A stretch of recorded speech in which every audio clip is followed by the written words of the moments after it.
আসসালামু আলাইকুম, শুভেচ্ছা সহ আমন্ত্রণ চ্যানেল আই সংবাদে আপনাদের সাথে আছি আমরা দুজন, আমি নবনীতা এবং আমি রিদিতা রেজা। শুরুতেই জানিয়ে দিচ্ছি সিটিজেন সংবাদ শিরোনাম। পদ্মা সেতু নিয়ে দাতাদের মধ্যে বিভক্তি, পূর্বসূরির সিদ্ধান্তে বিশ্বব্যাংকের নতুন প্রেসিডেন্টের সমর্থন। পদ্মা সেতু ছাড়া উন্নয়ন সহযোগীদের অন্য সব প্রকল্প সচল, ক্ষুদ্র ও মাঝারি শিল্পের নতুন প্রকল্পের অনুরোধ।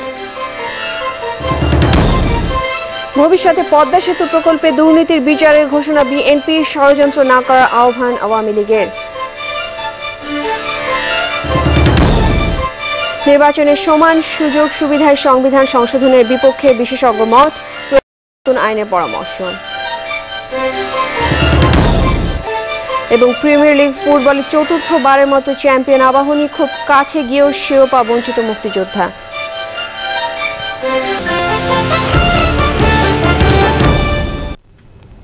এছাড়াও সোশ্যাল ইসলামী ব্যাংক লিমিটেড বিশেষ সংবাদ থাকছে।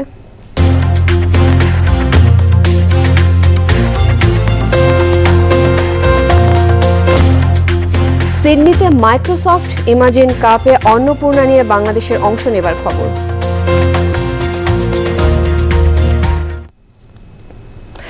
এখনই পদ্মা সেতুর অর্থায়ন চুক্তি বাতিল করতে চায় না ইসলামী উন্নয়ন ব্যাংক আইডিবি, বরং চুক্তিতে থেকে সংস্থাটি জায়গার মতো সরকারকে আরও একটু সময় দিতে চায়।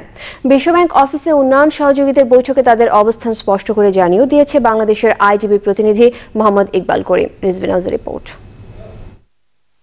বিশ্বব্যাংকের পথ ধরে এরই মধ্যে পদ্মা সেতুতে অর্থায়ন চুক্তি বাতিল করেছে এশীয় উন্নয়ন ব্যাংক এডিবি। তবে অন্য দুই সহযোগী প্রতিষ্ঠান জাপান সরকারের জাইকা এবং ইসলামী উন্নয়ন ব্যাংক আইডিবি চুক্তি বাতিলের ব্যাপারে কোনো সিদ্ধান্ত নেয়নি।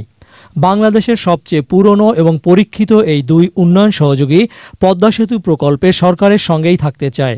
উন্নয়ন সহযোগীদের মধ্যে বিভক্তি স্পষ্ট করে ধীরে চলো নীতি গ্রহণ করেছে তারা।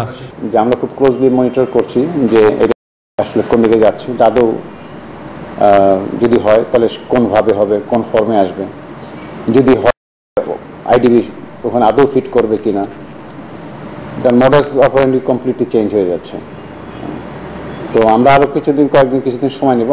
আমরা একটু ভালো করে বুঝতে চাই যে এটা আসলে এটার ইমপ্লিমেন্টেশনটা কোন দিকে টার্ন নিচ্ছে।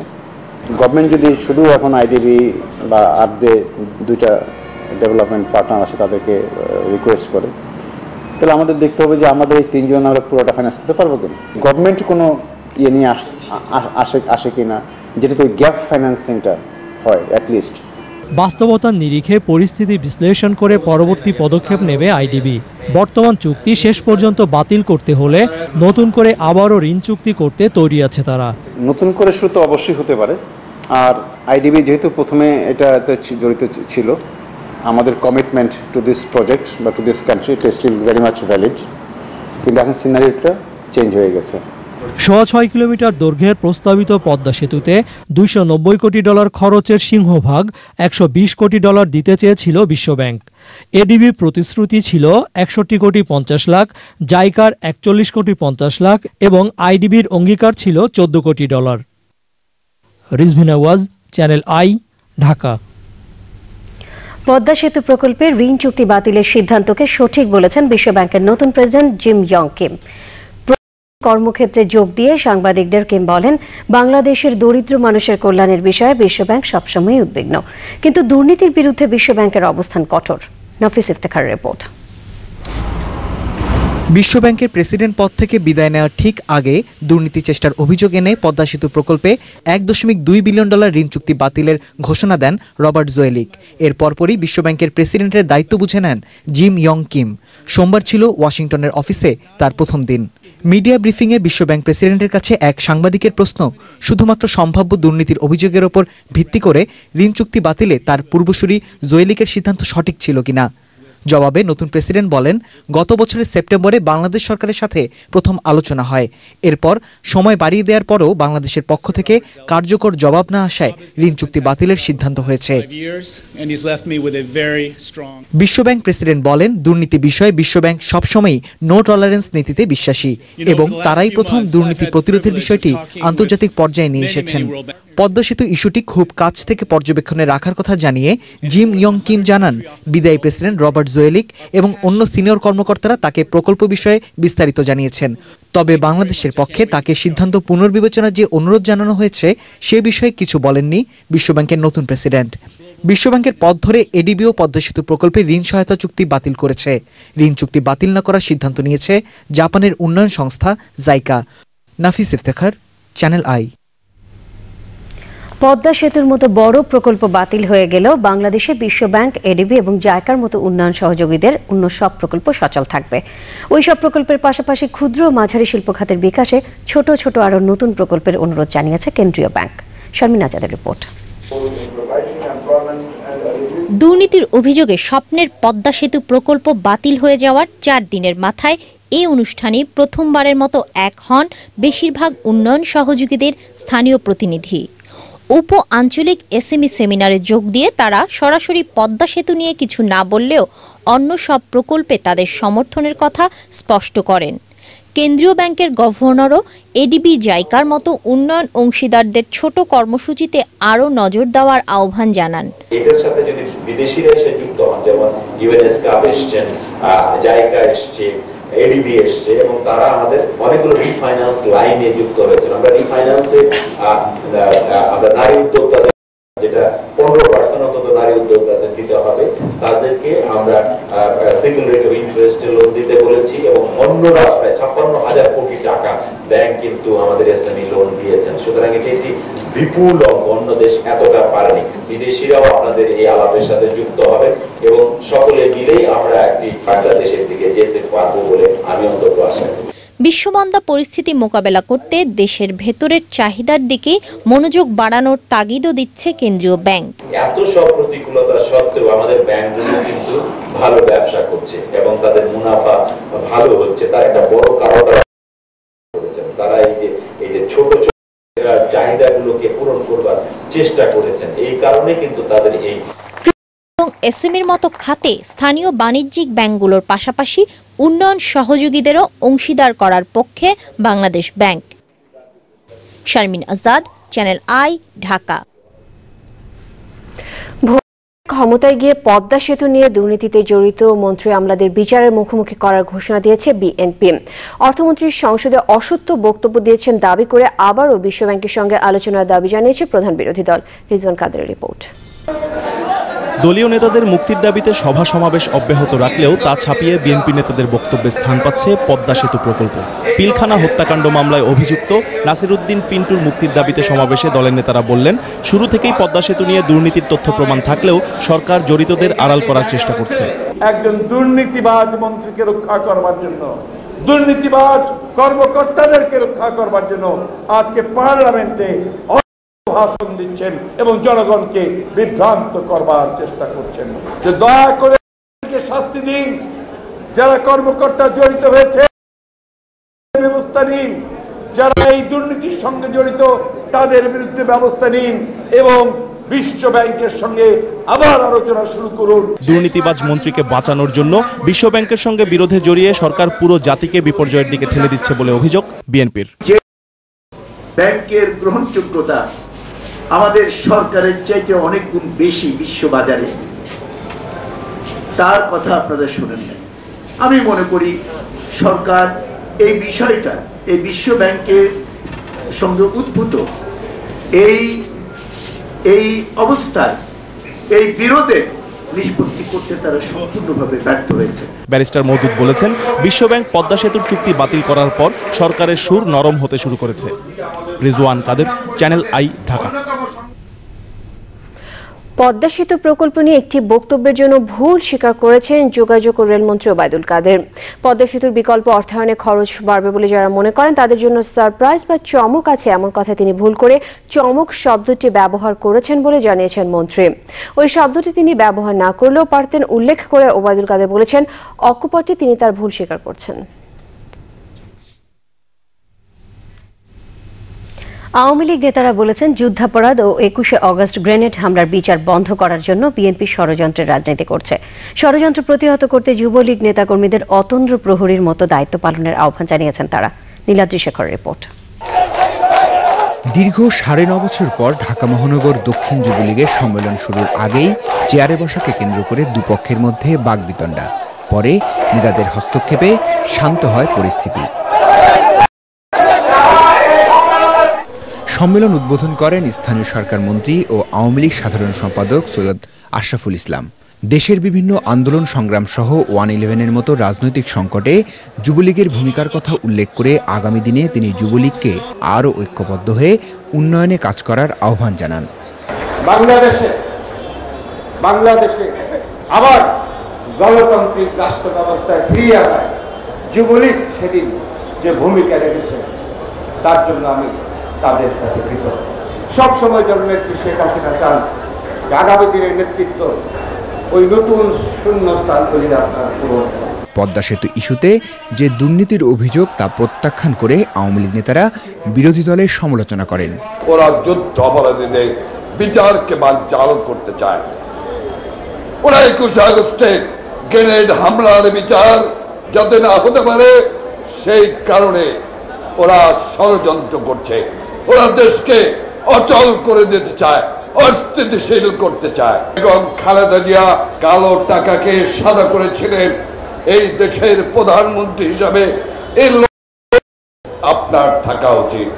আপনার ছেলে তারেক রহমান আজ কেন দেশে আসতে পারে না? সম্মেলনে নতুন নেতৃত্ব নির্বাচনের কথা থাকলেও যুবলীগের কেন্দ্রীয় নেতাদের সিদ্ধান্তকেই চূড়ান্ত হিসেবে মেনে নেওয়া হবে বলে জানানো হয়। Niladri Shekhar, channel I, Dhaka. দুর্নীতি দমনে একসঙ্গে কাজ করবে দুর্নীতি দমন কমিশন, তথ্য কমিশন এবং মহা হিসাব নিরীক্ষক ও নিয়ন্ত্রকের কার্যালয়। দুদক মিলনায়তনে এ বিষয়ক এক বৈঠকে দুদক চেয়ারম্যান বলেছেন, দুর্নীতি দমনে রাজনৈতিক দলগুলোর অঙ্গীকার থাকলেও তার বাস্তবায়ন কম। মোস্তফা মল্লিকের রিপোর্ট। ব্যুরো থেকে কমিশন, সরকারের অগ্রাধিকার তালিকাতেও এসেছে দুর্নীতি দমন। তবে সাধারণের বিশ্বাস অবস্থার 19-20 হয়েছে মাত্র। বর্তমান সময়ে পদ্মা সেতু প্রকল্পে দুর্নীতির অভিযোগ পুরো বিশ্বেই আলোচিত। ওই দুর্নীতির অভিযোগ ছাড়াও দুদকের সাম্প্রতিক ব্যস্ততা ছিল সাবেক রেলমন্ত্রী সুরঞ্জিত সেনগুপ্তের অর্থ কেলেঙ্কারির তদন্তে। দুদকের সঙ্গে তথ্য কমিশন ও মহা হিসাব নিরীক্ষক ও নিয়ন্ত্রকের বৈঠকে উঠে এসেছে ছোট থেকে বড় পর্যায়ে এরকম সব দুর্নীতির ইতিবৃত্ত। একজন সরকারি কর্মকর্তা রিটায়ার করে, পোস্ট রিটায়ারমেন্টে তার পেনশন পেতে আর প্রভিডেন্ট ফান্ড পেতে তার 14 গোষ্ঠী উদ্ধার হয়ে যায় এবং সব দেখা যায় যে 5%-এর ব্যাপার। কন্ট্রোলার অ্যান্ড অডিটর জেনারেল বললেন, অর্থ মন্ত্রণালয়কে আর্থিক ব্যবস্থাপনাতেই বেশি ব্যস্ত থাকতে হয়, তাই দুর্নীতি বন্ধে খুব বেশি কিছু করতে পারে না মন্ত্রণালয়। Not this finance minister, in one meeting in the cabinet, I was invited. There the finance minister accused in front of chief that you is not paying us pension properly. I said it is not my office, it is your office. He didn't know that office belonged to the Minister of Finance. Being the head of the Minister of Finance, he didn't know. দুর্নীতি দমন এবং স্বচ্ছতা নিশ্চিত করার দায়িত্বপ্রাপ্ত শীর্ষ কর্তা ব্যক্তিরা মনে করছেন, জনপ্রতিনিধিদের অঙ্গীকার বাস্তবায়নের ইচ্ছা না থাকলে দুর্নীতি দমন সম্ভব নয়। যারা হেড অফ দ্য অর্গানাইজেশন হবে জনপ্রতিনিধিরা, তারা যদি মনে না করেন যে ওনারা যদি মনে করেন যে আমার টেনিউর তো 5 বছর বা 4 বছর, এই সময়ের জন্য আমার আর এত মাথা ব্যথার দরকার কি, তাইলে কিন্তু হবে না। রাজনৈতিক অঙ্গীকার আছে, কিন্তু তা বাস্তবায়নের যে দৃঢ় পদক্ষেপের প্রয়োজন তার কিছুটা ঘাটতি আছে বলে আমাদের মনে হয়। দুদক চেয়ারম্যান গত 1.5 বছর ধরে ঝুলে থাকা একটি আইন জাতীয় সংসদের চলতি অধিবেশনেই পাশ করার আহ্বান জানিয়েছেন। Mostafa Mallik, channel I, Dhaka. আরও 2 বছরের জন্য বাড়ানো হচ্ছে ভারতের সঙ্গে নৌ প্রোটোকল চুক্তি। এ নিয়ে বাংলাদেশ ও ভারতের মধ্যে 2 দিনের সচিব পর্যায়ের বৈঠক শেষে সম্মতিপত্র সই করেন 2 দেশের নৌ পরিবহন সচিব। তারা জানান, সম্ভাব্যতা যাচাই শেষে 1 সপ্তাহের মধ্যে নতুন চুক্তি সই হবে। চুক্তির মেয়াদ হবে 2014 সালের 31 মার্চ পর্যন্ত। পান্থরমণের রিপোর্ট। পার্শ্ববর্তী 2 দেশের মধ্যে আন্তর্দেশীয় বাণিজ্য বাড়ানোর লক্ষ্যে দ্বিপাক্ষিক বাণিজ্য চুক্তির আওতায় 1972 সালে সই হয়েছিল নৌ প্রোটোকল। তাতে উল্লেখ ছিল, পণ্য পরিবহনের জন্য বিভিন্ন রুটে বাংলাদেশের নৌবন্দর ব্যবহার করবে ভারত। সেই প্রোটোকলের আওতায় বর্তমানে 7টি রুটে মোট 5টি নৌবন্দর ব্যবহার করার অনুমোদন দিয়েছে বাংলাদেশ। প্রোটোকলের আওতায় এ যাবৎ কোনো ট্রানজিট মাশুল না দিলেও দইখাওয়া সিরাজগঞ্জ এবং শেরপুর জকিগঞ্জ রুটে বন্দর ব্যবহারের জন্য বছরে 5.5 কোটি টাকা রক্ষণাবেক্ষণ খরচ দিত ভারত। এই অর্থের পরিমাণ বাড়িয়ে 10 কোটি টাকা করার সিদ্ধান্ত হয়েছে সচিব পর্যায়ের বৈঠকে। গত 31শে মার্চ 2012 তারিখে যে চুক্তির মেয়াদ শেষ হয়েছে সেই তারিখ থেকে আগামী 2 বছরের জন্য অর্থাৎ 31শে মার্চ 2014 তারিখ পর্যন্ত আমরা এই চুক্তির মেয়াদ বৃদ্ধি করি। আশুগঞ্জ বন্দর ব্যবহারের জন্য দীর্ঘদিন ধরে দেন দরবার চললেও প্রয়োজনীয় অবকাঠামোর অভাবে তা সম্ভব হচ্ছিল না। এ কারণেই বৈঠকে আশুগঞ্জ নৌবন্দর উন্নয়ন এবং সেখানে কন্টেইনার টার্মিনাল ব্যবহারের সম্ভাব্যতা যাচাইয়ে সম্মত হয়েছে ভারত। আশ্বাস দিয়েছে কন্টেইনার টার্মিনাল নির্মাণেরও। আশুগঞ্জ পোর্টের ইনফ্রাস্ট্রাকচার ডেভেলপমেন্ট করার জন্য একটা প্রজেক্ট আমাদের হাতে নেওয়া আছে। আমরা এই বিষয়টি নিয়ে আলোচনা করেছি। Feasibility study is going to be commissioned very soon with grant assistance from the Government of India. And once the feasibility of the project has been established, the cost of the project will also be known after the feasibility study. Then the project will be taken up. Government of India is very keen to take this project further. Custom charge, bank সুযোগ সুবিধা এবং আখাউড়া ও আগরতলা সীমান্ত দিয়ে Bangladeshi truck ও ট্রেলারের মাধ্যমে transit মালামাল যাওয়ার প্রস্তাব করা হয়েছে নতুন প্রোটোকলে। তাছাড়া উপকূলবর্তী কোস্টাল ভ্যাসেল চালু, বাংলাদেশি ক্রুদের বন্দরে নামার অনুমতি, নৌপথে পাইরেসি, ডিজিটাল ট্র্যাকিং পদ্ধতি নিয়েও আলোচনা হয়েছে। পান্থর রহমান, চ্যানেল আই, ঢাকা। জাতীয় নির্বাচনে এমপি পদে থেকে যারা প্রতিদ্বন্দ্বিতা করবেন তাদের সঙ্গে অন্যদের লেভেল প্লেইং ফিল্ড নিশ্চিত করতে সংবিধানের ৫ম সংশোধনের কোনো প্রয়োজন নেই। সংশোধন প্রস্তাবের বিরোধিতা করে সংবিধান প্রণেতা এবং বিশেষজ্ঞরা এই মত দিয়েছেন। তাদের মতে সংবিধানে এ ব্যাপারে ব্যাখ্যা আছে। প্রয়োজনে নির্বাচনের সময় এমপিদের অধিকার বা সুবিধা খর্ব করার আইন করা যেতে পারে। শাকিলা জাসমিনের রিপোর্ট। নির্বাচনের সব প্রার্থীর সমান সুযোগ সুবিধা নিশ্চিত করতে পার্লামেন্ট নির্বাচনের আগে সংসদ বিলুপ্তির প্রস্তাব করেছেন ওয়ার্কার্স পার্টির সভাপতি রাশেদ খান মেনন। নির্বাচনকালীন সময়ে অন্তর্বর্তী সরকারের রূপরেখা কি হবে তা আগে থেকেই ঠিক করে রাখা উচিত বলে মনে করেন তিনি। ক্ষমতাসীন মহাজোটের শরিক এই সংসদ সদস্য ৫ম সংশোধন করে নির্বাচনে লেভেল প্লেইং ফিল্ড নিশ্চিত করার কথাও বলেছেন। সংসদের সময়সীমা শেষ হবে 3 মাস আগে নির্বাচন হবে। সংসদের বয়স 5 বছর, তাহলে এই 3 মাস সময়কাল সংসদের কি হবে? অন্তর্বর্তী সরকার ক্যান বি লেম ডাক সরকার। সিটিং এমপি ও intending MP level playing field কোথায় রইল? আমরা নিরপেক্ষ নির্বাচনের ব্যাপারে এই লেভেল প্লেইং ফিল্ডের কথা বলেছি। খুব স্বাভাবিকভাবেই নির্বাচনের নিরপেক্ষতার বিষয়ে এ প্রশ্ন উত্থাপিত হবে। সুতরাং এর জন্য সংবিধানের সংশোধন প্রয়োজন হবে। কিন্তু এমন সংশোধনের বিপক্ষে ৭২-এর সংবিধানের অন্যতম প্রণেতা ব্যারিস্টার আমিরুল ইসলাম।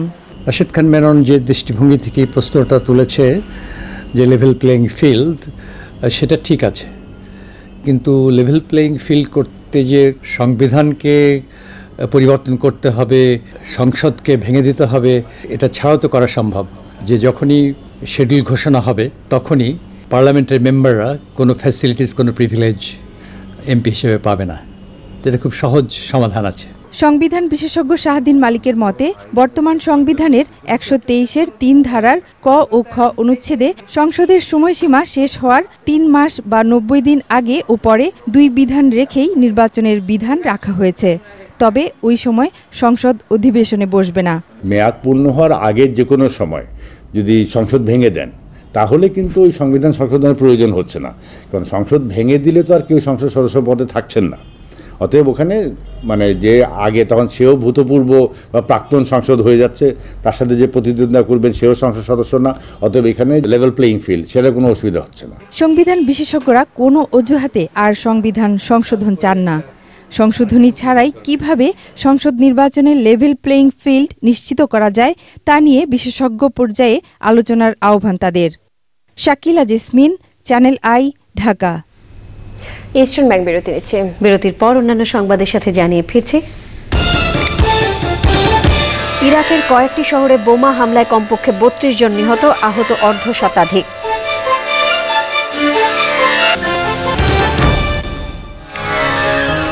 আপনারা দেখছেন চ্যানেল আই সংবাদ। বিরতির পরে আরো একবার আমন্ত্রণ। মূল্য সংযোজন কর আইন 2012 এর খসড়ায় চূড়ান্ত অনুমোদন দিয়েছে মন্ত্রিসভা। 3 বছরের পর্যায়ক্রমে আইনটি বাস্তবায়ন হবে। প্রশাসন ও ব্যবসার প্রতিষ্ঠানের স্বচ্ছতা আনতে কর সহজীকরণে এই আইন করা হয়েছে। দণ্ডনীয় অপরাধের ক্ষেত্রে রাজস্ব বিভাগের অনুমোদনের পরিবর্তে কমিশনারের অনুমোদন নিয়ে মামলা করা যাবে।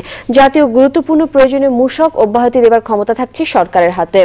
জুডিশিয়াল ম্যাজিস্ট্রেট আদালতে মামলা নিষ্পত্তি হবে 2 বছরের মধ্যে। প্রধানমন্ত্রী শেখ হাসিনার সভাপতিত্বে মন্ত্রিসভার নিয়মিত বৈঠকে জাতীয় নদী রক্ষা কমিশনে অনুমোদন দেওয়া হয়েছে। কমিশনে থাকবে চেয়ারম্যান, 5 সদস্য ও স্থায়ী জনবল। কমিশন বিভিন্ন মন্ত্রণালয়ের মধ্যে নদী সম্পর্কিত কাজে সমন্বয় করবে। পরিসংখ্যান আইনেও অনুমোদন দিয়েছে মন্ত্রিসভা।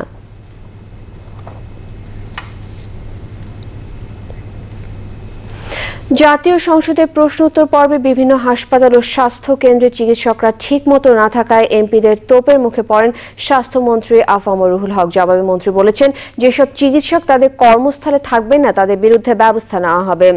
ডাক্তারদের যথাসময়ে কর্মস্থলে উপস্থিতি নিশ্চিত করতে ওয়েবক্যামের মাধ্যমে জেলা, উপজেলা ও তৃণমূল পর্যায়ে প্রতিদিন পর্যবেক্ষণ চলছে বলেও জানান মন্ত্রী। এদিন হিন্দু ধর্মাবলম্বীদের বিবাহ দালিলিক প্রমাণে ঐচ্ছিক হিন্দু বিবাহ নিবন্ধন বিল 2012 সংসদে উত্থাপন করা হয়েছে। এছাড়া উত্থাপন হয়েছে রেজিস্ট্রেশন সংশোধন বিল 2012। প্রধানমন্ত্রী কার্যালয়ের সামনে গাড়ি পোড়ানো মামলায় বিচারিক আদালতে হাজিরা দিয়েছেন বিএনপির ভারপ্রাপ্ত মহাসচিব মির্জা ফখরুল ইসলাম আলমগীর সহ 18 দলের শীর্ষ নেতারা। ঢাকার মুখ্য মহানগর হাকিম আদালতের সব আসামির উপস্থিতিতে চার্জ গঠনের শুনানির কথা থাকলেও আসামি পক্ষের সময়ের আবেদনে নির্ধারিত শুনানি হয়নি। আসামি পক্ষের আবেদনে বলা হয়, সংসদ অধিবেশন চলার কারণে 10 জন এমপির আদালতে হাজির হওয়া সম্ভব নয়। আর সাদেক হোসেন খোকা সহ 3 জন অসুস্থ থাকায় তারাও হাজির হতে পারবেন না। শুনানির পর 24 জুলাই 46 আসামির উপস্থিতিতে চার্জ গঠনের শুনানির দিন ঠিক করেছেন মহানগর হাকিম ইরফান উল্লাহ। জামায়াতের পলাতক 4 নেতা ছাড়া মামলার সকল অভিযুক্ত জামিনে আছেন। মানবতা বিরোধী অপরাধের অভিযোগে জামায়াত নেতা আব্দুল কাদের মোল্লার বিরুদ্ধে প্রথম সাক্ষী হিসেবে সাক্ষ্য দিয়েছেন মুক্তিযুদ্ধের সময় ছাত্রনেতা মোজাফফর আহমেদ খান। প্রসিকিউশনের পক্ষে নীতি নির্ধারক সাক্ষী হিসেবে সাক্ষ্য দেন তিনি। 8 জুলাই পর্যন্ত মোজাফফর আহমেদের জেরা মুলতবি করেছেন আদালত। দ্বিতীয় ট্রাইব্যুনালকে মোজাফফর আহমেদ খান বলেছেন, মুক্তিযুদ্ধের সময় কেরানীগঞ্জের ঘাটের চর এলাকায় মুসলিম লীগ ও জামায়াত নেতা কাদের মোল্লার উপস্থিতিতে সভা হয়। পরে ওই এলাকায় 57 জনকে হত্যা, অগ্নিসংযোগ ও লুটপাটের ঘটনা ঘটে। আদালতকে মোজাফফর আহমেদ আরো বলেন, মোহাম্মদপুরের শারীরিক শিক্ষা কেন্দ্রের নির্যাতন সেলে অস্ত্রসহ কাদের মোল্লা ও আরেক জামায়াত নেতা কামারুজ্জামানকে দেখেছেন তিনি। ওদিকে প্রথম ট্রাইব্যুনালে গোলাম আজমের বিরুদ্ধে সাক্ষ্য দেওয়া অধ্যাপক মুনতাসির মামুনকে দ্বিতীয় দিনের মতো জেরা করছেন আসামি পক্ষের আইনজীবীরা। মালয়েশিয়ায় অগ্নিকাণ্ডে যে 5 বাংলাদেশি মারা গেছেন তাদের সবার বাড়ি ব্রাহ্মণবাড়িয়ার নবীনগর উপজেলার বড়িকান্দি ইউনিয়নে। নিহতরা হলেন বড়িকান্দি গ্রামের 2 ভাই মোহাম্মদ বাশির ও ফারুক, মোহাম্মদ হাফেজ মিয়া নূরজাহানপুর গ্রামের সজীব মিয়া এবং ধরাভাঙ্গা গ্রামের বাবু। এছাড়া বাঞ্ছারামপুর উপজেলার সলিমগঞ্জ আকানগর গ্রামের রুবেল এবং ধল্লা গ্রামের বিল্লাল আহত হয়েছেন। মালয়েশিয়ায় বাংলাদেশ হাইকমিশনের শ্রম কাউন্সিলর মন্টু কুমার বিশ্বাস জানিয়েছেন, জহর বারু এলাকায় সোমবার রাতে বৈদ্যুতিক শর্ট সার্কিট থেকে আগুন লেগে ওই হতাহতের ঘটনা ঘটে। এবারে অগ্রণী ইন্স্যুরেন্স কোম্পানি লিমিটেড চট্টগ্রাম সংবাদ।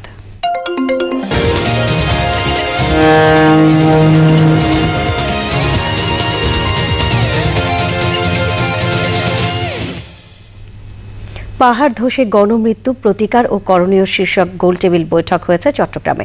চেম্বার মিলনায়তনে প্রথম আলো আয়োজিত ওই বৈঠকে বক্তারা পাহাড় ধসে গণমৃত্যু ঠেকাতে পাহাড় বিক্রি বন্ধের কঠোর আইন প্রণয়নের দাবি জানান। বক্তৃতা করেন সিটি মেয়র মোহাম্মদ মঞ্জুর আলম, সাবেক মেয়র এবিএম মহিউদ্দিন চৌধুরী, চট্টগ্রাম উন্নয়ন কর্তৃপক্ষের chairman Abdul Salam, east delta বিশ্ববিদ্যালয়ের উপাচার্য মোহাম্মদ সিকান্দার খান, চট্টগ্রাম প্রকৌশল ও প্রযুক্তি বিশ্ববিদ্যালয়ের উপাচার্য জাহাঙ্গীর আলম এবং অন্যরা।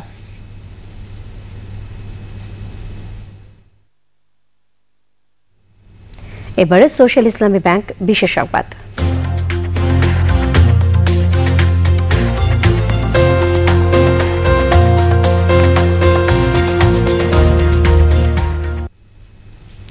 অস্ট্রেলিয়ার সিডনিতে অফ ইমাজিন কাপ 2012 ফাইনালে অংশ নিচ্ছে বাংলাদেশ। রাজধানীতে আমেরিকান ইউনিভার্সিটি অব বাংলাদেশ AIUB-র সংবাদ সম্মেলনে জানানো হয়, বাংলাদেশের হয়ে প্রতিনিধিত্ব করবে টিম ইঞ্জিন। তাদের প্রকল্পের নাম অন্নপূর্ণা, যা মোবাইল ফোনের সাহায্যে একটি বিশেষ ভৌগোলিক মানচিত্র সেবা দেবে। এর মাধ্যমে প্রযুক্তিটি কৃষকের জমির উপযুক্ততা অনুযায়ী আধুনিক ও উচ্চ ফলনশীল প্রজাতির বীজ ও সার সুপারিশ করতে সক্ষম। ইমাজিন কাপের ফাইনালে অংশ নেবে 100টিরও বেশি দেশ। এবার শাহজালাল ইসলামী ব্যাংক আন্তর্জাতিক সংবাদ।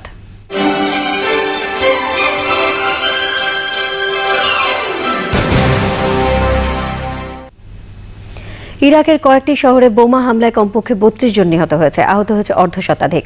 দক্ষিণাঞ্চলের দাইওয়ানিয়া শহরের একটি বিপণী কেন্দ্রে গাড়ি বোমা হামলায় কমপক্ষে ২৫ জন নিহত হয়, আহত হয় ৭০ জন। কারবালা শহরে শিয়া ও তীর্থযাত্রীদের লক্ষ্য করে চালানো ২টি বোমা হামলায় ৪ জন নিহত এবং ১৩ জন আহত হয়। শিয়া অধ্যুষিত তাজি শহরে বোমা বিস্ফোরণে ৩ জন নিহত এবং ১৫ জন আহত হয়। কারা হামলা চালিয়েছে তা জানা যায়নি।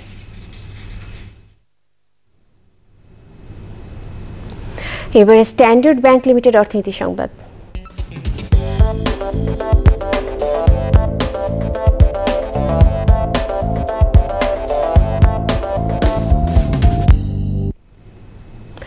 ডিসেম্বরের মধ্যে সমন্বিত বাণিজ্য নীতিমালা চূড়ান্ত করা হবে বলে জানিয়েছেন ট্যারিফ কমিশনের চেয়ারম্যান ডক্টর মুজিবুর রহমান।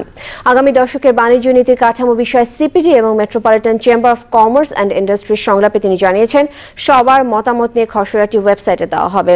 সিপিডির সম্মানীয় ফেলো ডক্টর দেবপ্রিয় ভট্টাচার্য বাণিজ্য নীতিতে বাণিজ্যের কৌশলগত দিকের উপর জোর না দিয়ে কাঠামোগত দিকের উপর গুরুত্ব দেবার পরামর্শ দিয়েছেন। সংলাপে মূল প্রবন্ধ উপস্থাপন করেন সিপিডির গবেষক ডক্টর গোলাম মোয়াজ্জেম।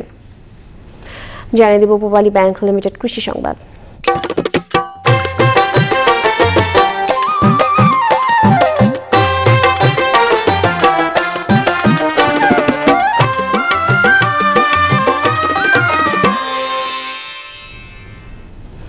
পাবনার নগরবাড়ি বন্দরে আপৎকালীন সার মজুদের গুদাম না থাকায় প্রতি বছর খোলা আকাশের নিচে নষ্ট হচ্ছে কোটি কোটি টাকার সার ও কৃষিপণ্য। সংশ্লিষ্টরা বলছেন, ওই বন্দর থেকে সরকারের বিপুল অঙ্কের রাজস্ব আয় হলেও সেখানে কোনো উন্নয়নের ছোঁয়া লাগেনি, গড়ে ওঠেনি বাফার গুদামও। আখতারুজ্জামান আক্তারের রিপোর্ট। উত্তরবঙ্গের 16 জেলায় সার বীজ সহ নানা কৃষিপণ্য সরবরাহ হয় পাবনার নগরবাড়ি বন্দর দিয়ে। এখান থেকে আসে বিপুল অঙ্কের সরকারি রাজস্ব। জেলার সার ব্যবসায়ীদের দীর্ঘদিনের দাবির মুখে নগরবাড়ি বন্দরে একটি বাফার গোডাউন নির্মাণের সিদ্ধান্ত নেওয়া হলেও এখনো পর্যন্ত তা বাস্তবায়নের উদ্যোগ নেওয়া হয়নি। শিল্প মন্ত্রণালয়ের সুনির্দিষ্ট অঙ্গ সংগঠন যেটি বিসিআইসি কেমিক্যাল ইন্ডাস্ট্রিজ কর্পোরেশন, তারা যথারীতি এই স্থানটিকে শিল্প মন্ত্রণালয়ের অধীনে হস্তান্তরের জন্য একাধিকবার তাদের চাহিদাপত্র অনুরোধপত্র প্রদান করেছেন, কিন্তু সিদ্ধান্তটা আজও পর্যন্ত ঝুলে আছে। এদিকে মজুদের ব্যবস্থা না থাকায় কোটি কোটি টাকার সার, বীজ, কীটনাশক সহ নানা কৃষি উপকরণ নদীর পাড়ে খোলা আকাশের নিচে নষ্ট হচ্ছে। এতে চরম লোকসানে পড়েছেন সার ডিলার ও ব্যবসায়ীরা। ভাবে আমরা নদীর পাড়ে এই সারগুলা মজুদ রাখি, কারণ আপৎকালীন গুদাম না থাকার কারণে এতে আমাদের প্রচুর সার রোদ বৃষ্টিতে নষ্ট হয়ে যায়। এখানে যদি একটা বাফার গোডাউন হইতো তাহলে পাবনা জেলাবাসী, আমরা সার ব্যবসায়ী এবং সকল শ্রেণীর লোকের জন্য সার সরবরাহ অত্যন্ত সহজ হতো। নগরবাড়ি ঘাট বন্দরে অচিরেই কৃষিপণ্য সংরক্ষণে একটি গুদাম নির্মাণের দাবি সংশ্লিষ্ট সবার। পাবনা থেকে আখতারুজ্জামান আক্তার, চ্যানেল আই। এবারে এক্সিম ব্যাংক বাণিজ্য সংবাদ।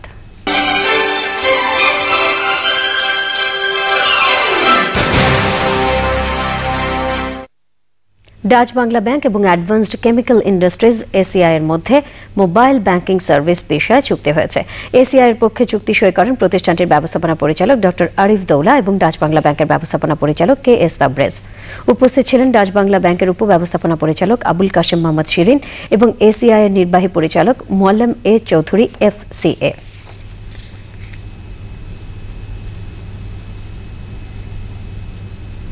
ভোলা শহরের কর্ণফুলী কমপ্লেক্সে চালু হয়েছে মার্কেন্টাইল ব্যাংকের ৭৭তম শাখা। উদ্বোধন করেন ব্যাংকের চেয়ারম্যান মোহাম্মদ আব্দুল জলিল এমপি। প্রধান অতিথি ছিলেন সংসদ সদস্য তোফায়েল আহমেদ। উপস্থিত ছিলেন ব্যাংকের vice chairman ASM Firoz Alam এবং নির্বাহী কমিটির চেয়ারম্যান একেএম শাহিদ রেজা।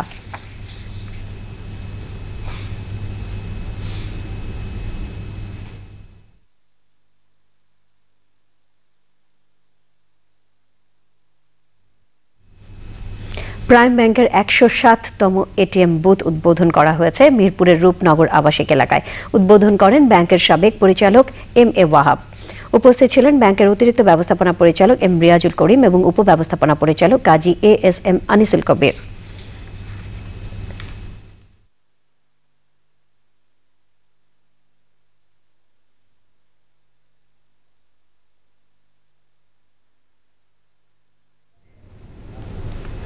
লক্ষ্মীপুরের মান্দারি বাজারে জনতা ব্যাংকের ৮৮২তম শাখা চালু হয়েছে। উদ্বোধন করেন ব্যাংকের পরিচালনা পর্ষদের চেয়ারম্যান ডক্টর আবুল বারাকাত। সভাপতিত্ব করেন ব্যাংকের উপব্যবস্থাপনা পরিচালক আব্দুস সালাম।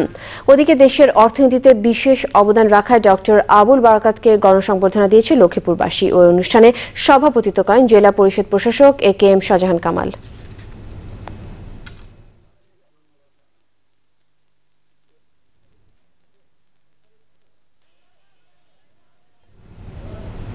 জানিয়ে দিচ্ছে ICB ইসলামিক ব্যাংক বৈদেশিক মুদ্রা বিনিময় হারের খবর।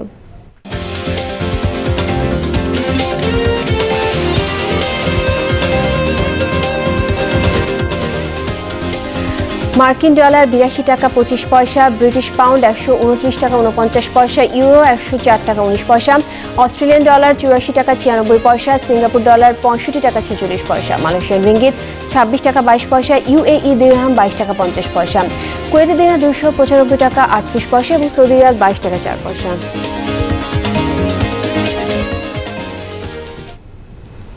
এইবারে বেসিক ব্যাংক তথ্য প্রযুক্তি সংবাদ।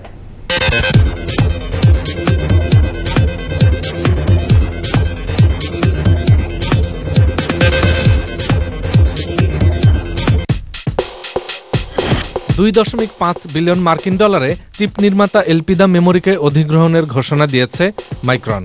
এর ফলে বিশ্বের দ্বিতীয় বৃহত্তম মেমোরি চিপ নির্মাতা হিসেবে আত্মপ্রকাশ করল প্রতিষ্ঠানটি।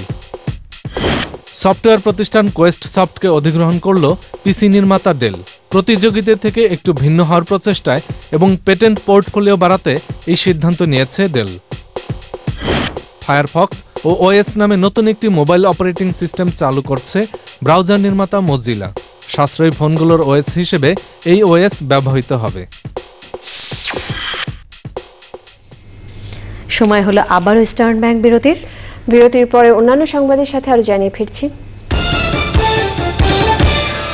নারায়ণগঞ্জ ও নরসিংদীতে সড়ক দুর্ঘটনায় 11 জন নিহত। ঢাকা সিলেট মহাসড়ক অবরোধ করে বিক্ষুব্ধদের গাড়ি ভাঙচুর।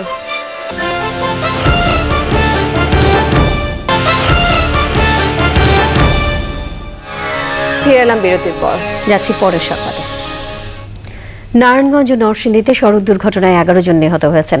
নরসিংদীতে যাত্রীবাহী পিকআপ এবং পাথর বোঝাই ট্রাকের মুখোমুখি সংঘর্ষে স্থানীয় ফুটবল খেলোয়াড় সহ কমপক্ষে 6 জন নিহত হন। আহত হয়েছে 15 জন। ভোর 6টার দিকে ঢাকা সিলেট মহাসড়কের দোগরিয়ায় দুর্ঘটনায় ঘটনাস্থলে 3 জনের মৃত্যু হয়। মুমূর্ষ অবস্থায় ফুটবল খেলোয়াড় আপেল মাহমুদকে ঢাকা আনার পথে তিনি মারা যান। হাসপাতালে নেয়ার পর মারা যান আরও 2 জন। ফুটবলার নিহত হওয়ার খবর ছড়িয়ে পড়লে বিক্ষুব্ধ জনতা মহাসড়ক অবরোধ করে কয়েকটি গাড়ি ভাঙচুর করে। ওদিকে নারায়ণগঞ্জে ঢাকা চট্টগ্রাম মহাসড়কে সড়ক দুর্ঘটনায় 5 জন নিহত হয়েছেন। সকাল 11টায় কামতাল এলাকায় ট্রাকের ধাক্কায় সিএনজি চালক সহ নিহত হন 4 জন।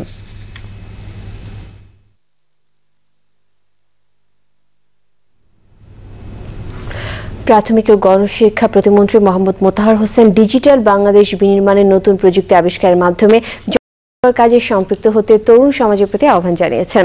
রাজধানীর ডিপ্লোমা ইঞ্জিনিয়ার্স ইনস্টিটিউশনে অনলাইন মেলার উদ্বোধন অনুষ্ঠানে কথা বলেন তিনি। ওই অনুষ্ঠানে বিশেষ অতিথি ছিলেন পার্বত্য চট্টগ্রাম বিষয়ক মন্ত্রণালয়ের সংসদীয় স্থায়ী কমিটির সভাপতি অ্যাডভোকেট শাহ আলম, বাংলাদেশ ফেডারেল সাংবাদিক ইউনিয়ন একাংশের সভাপতি ইকবাল সোভান চৌধুরী, রিহাবের সহসভাপতি আব্দুর রহিম এবং অন্যরা।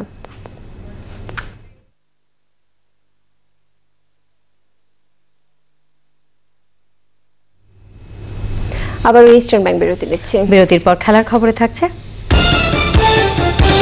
প্রিমিয়ার লিগ ফুটবলে চতুর্থবারের মতো চ্যাম্পিয়ন আবাহনী, খুব কাছে গিয়েও শিরোপা বঞ্চিত মুক্তিযোদ্ধা।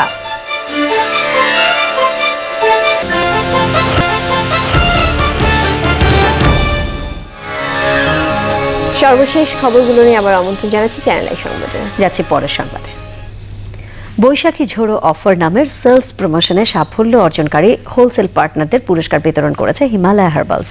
উপস্থিত ছিলেন হিমালয়া ড্রাগ কোম্পানির বাংলাদেশের country manager Mahmudul Shahidul Alam Bhuiyan, Himalaya regional marketing manager Vineet Jain, কোম্পানির সোল ডিস্ট্রিবিউটর ও রিগস মার্কেটিং এর ঊর্ধ্বতন কর্মকর্তারা।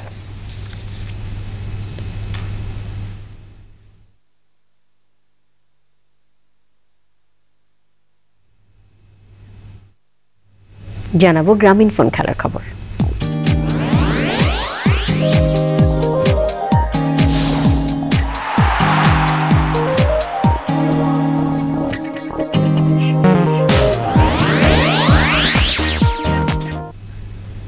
শেষ ম্যাচে মুক্তিযোদ্ধা সংসদ ক্রীড়াচক্রের সঙ্গে 2-2 গোলে ড্র করে এক মৌসুম পর গ্রামীণ ফোন পেশাদার ফুটবল লিগের শিরোপা জিতল ঢাকা আবাহনী লিমিটেড। দারুণ উত্তেজনার এই ম্যাচে দুবার গোল খেয়ে পিছিয়ে পড়েও ড্র করে প্রয়োজনের 1 পয়েন্ট নিয়ে চতুর্থবারের মতো দেশের সেরা ফুটবল আসরে চ্যাম্পিয়ন হলো আকাশে হলুদ শিবির। মাস্ট উইন গেম ড্র করে টানা দ্বিতীয়বারের মতো রানার্স আপ মুক্তিযোদ্ধা সংসদ। পেশাদার ফুটবল লিগের পঞ্চম আসরের শেষ ম্যাচের কথা জানাচ্ছেন সাদুর রহমান শামীম। শিরোপা পুনরুদ্ধারে আবাহনীর চাই অন্তত 1 পয়েন্ট। শ্রেষ্ঠত্বের জন্য মুক্তিযোদ্ধাকে জিততেই হবে ম্যাচ। দারুণ নাটকীয়তার ফুটবল যুদ্ধের শুরুতেই সানডের গোলে এগিয়ে মুক্তিযোদ্ধা। উপভোগ্য ম্যাচে পিছিয়ে পড়েও উদ্যমী আবাহনী।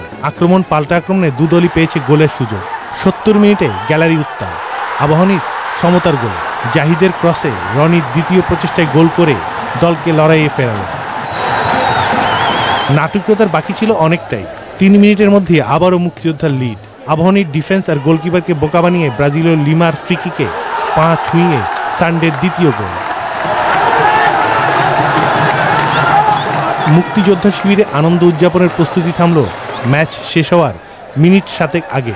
বিদেশি রিক্রুট সামনিকের ক্রস ধরে প্রতিপক্ষের পেনাল্টি সীমানায় ঢুকে জাহিদের দারুণ সুযোগ সন্ধানী গোলে আবাহনীর সমতা। 1 বছর পর আবারও শিরোপা জয় নীল হলুদ শিবিরে।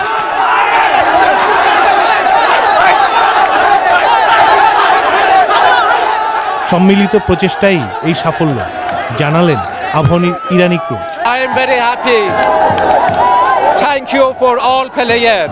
This match very difficult and Muttijoddha very good team and very good playing. বিজয়ীর প্রতি সমীহ দেখিয়েও মুক্তিযোদ্ধার কোচের অভিযোগের আঙুল রেফারির দিকে। রেফারি সহকারী রেফারিদের একটু আমি সবসময় বলে আসছিলাম যে তাদের একটু ডিসিশনগুলো খুব আমার কাছে মনোভূত হয় নাই। আমাদের অবশ্যই বলছিল যে আমাদের লিডটা ধরে রাখতে পারেনি। সো আমি মনে করি যে খেলার ফুটবলের সৌন্দর্য এখানেই। 20 ম্যাচে 45 পয়েন্টে 1 নম্বর আবাহনী ট্রফি ছাড়াও জিতেছে 10 লাখ টাকার প্রাইজ মানি। 1 পয়েন্ট পেছনে থেকে রানার্স আপ মুক্তিযোদ্ধার প্রাপ্তি 5 lakh. Saidur Rahman Shamim, channel I, Dhaka. Premier বিভাগ হকি লিগে পরাজয়ের বৃত্ত থেকে বের হতে পারছে না মেরিনার ইয়াংস। উষার কাছে 11-1 গোলে ধরাশায়ী হওয়ার পর ক্লাবটি আবারও 2-0 গোলে হেরেছে বাংলাদেশ এসসি এর কাছে। অপর খেলায় আজাদ এসসিকে 8-1 গোলে উড়িয়ে দিয়ে জয়ের ধারা অব্যাহত রেখেছে ফেভারিট উষা ক্রীড়া চক্র। টানা চতুর্থ ম্যাচ জিতে এখন পর্যন্ত অপ্রতিদ্বন্দ্বী আকাশী নীলরা। খেলায় 14 মিনিটে শাহজাদ আলীর গোল দিয়ে শুরু করে উষা। পুরো মাঠ নিজেদের দখলে রেখে 70 মিনিটে ইমনের গোলে শেষ হয় তাদের গোল উৎসব।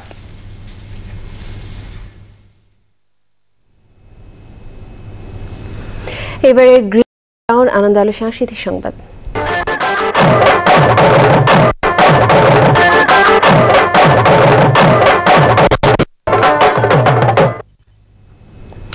10 বছরে পা রেখেছে বেসরকারি স্যাটেলাইট টিভি চ্যানেল এনটিভি। জন্মদিনের শুভেচ্ছা জানান চ্যানেল আই এর ব্যবস্থাপনা পরিচালক ফরিদুর রেজা সাগর এবং এটিএন বাংলা চেয়ারম্যান মাহফুজুর রহমান। একসাথে কাজ করার অঙ্গীকারের কথা বলেন এনটিভি চেয়ারম্যান ও ব্যবস্থাপনা পরিচালক মোসাদ্দেক আলী। রাজীব দাসের রিপোর্ট। 9 বছর অতিক্রম করে 10 বছরে পদার্পণ।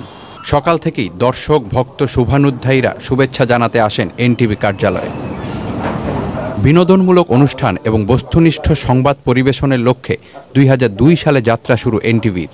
নবম প্রতিষ্ঠা বার্ষিকীতে এনটিভি কার্যালয়ে শুভেচ্ছা জানাতে আসেন Impress Telefilm limited channel I এর ব্যবস্থাপনা পরিচালক এবং এটিএন বাংলা ও এটিএন নিউজের চেয়ারম্যান। আমরা বাংলাদেশে যে চ্যানেলগুলো রয়েছে এই চ্যানেল সবাই যেন আমরা বাংলাদেশের মানুষের জন্য, দেশের জন্য একসাথে কাজ করতে পারি, এটা আমাদের সবার লক্ষ্য এবং সবাই সেই উদ্দেশ্যেই কাজ করে যাবো, এটা একটা আশা। 9 বছর পার করে 10ম বছরে পা দিল, এটা অনেক বড় একটি সময়। অনেক বাধা বিপত্তি পার হয়ে এত দূর আসাটা খুব কঠিন। তা আমরা এনটিভির সঙ্গে শুরু থেকে এখনো ইনশাআল্লাহ ভবিষ্যতে থাকবো। 10ম জন্মদিনে অগ্রজ 2 চ্যানেল সহ সবার সঙ্গে একসাথে কাজ করার কথা বলেন এনটিভি চেয়ারম্যান ও ব্যবস্থাপনা পরিচালক। এটিএন এবং চ্যানেল আই আমাদের প্রতিষ্ঠানে এসে আমাদেরকে শুভেচ্ছা জানিয়েছেন। আমরা মনে করব এইভাবে আমরা সকল চ্যানেল একসাথে মিলে দেশ এবং জাতির উন্নয়নে কাজ করব, তাহলে এই দেশ সমৃদ্ধ হবে। এবং আমরা মনে করি আমাদের যে দর্শক আছেন তারা উৎসাহিত হবে। প্রতিষ্ঠা বার্ষিকী উপলক্ষে দিনব্যাপী বিশেষ অনুষ্ঠানমালা প্রচার করছে এনটিভি। রাজীব দাস, চ্যানেল আই, ঢাকা। প্রকাশনা উৎসব হলো নাট্যকার সাইদ আহমেদের রচনাবলী। বেঙ্গল গ্যালারিতে প্রকাশনা উৎসবে প্রধান অতিথি ছিলেন অধ্যাপক এমেরিটাস সিরাজুল ইসলাম চৌধুরী। হাসানাত আব্দুল হাইয়ের সম্পাদনায় সাইদ আহমেদের নাটক, প্রবন্ধ, ভ্রমণ সাহিত্য, ছোট গল্প, স্মৃতিকথা সংকলিত হয়েছে ওই রচনাবলীতে। বাংলা ও ইংরেজি 2 খণ্ডে গ্রন্থটি প্রকাশ করেছে বাংলা একাডেমি।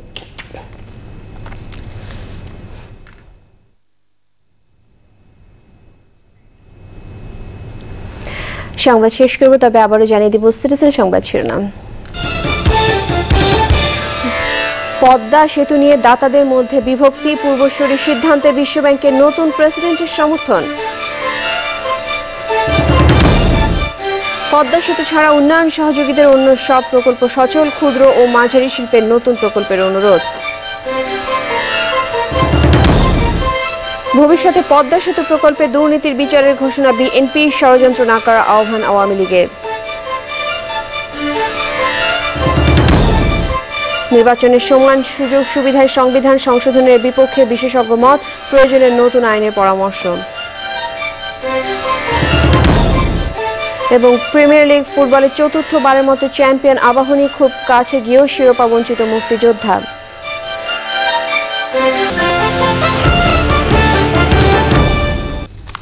প্রিয় দর্শক, চ্যানেল আই সর্বশেষ সংবাদ জানতে যে কোনো মোবাইল অপারেটর থেকে ডায়াল করুন 2626 নম্বরে। সংবাদে এতক্ষণ আমাদের সাথে থাকার জন্য সকলকে ধন্যবাদ। ধন্যবাদ সবাইকে।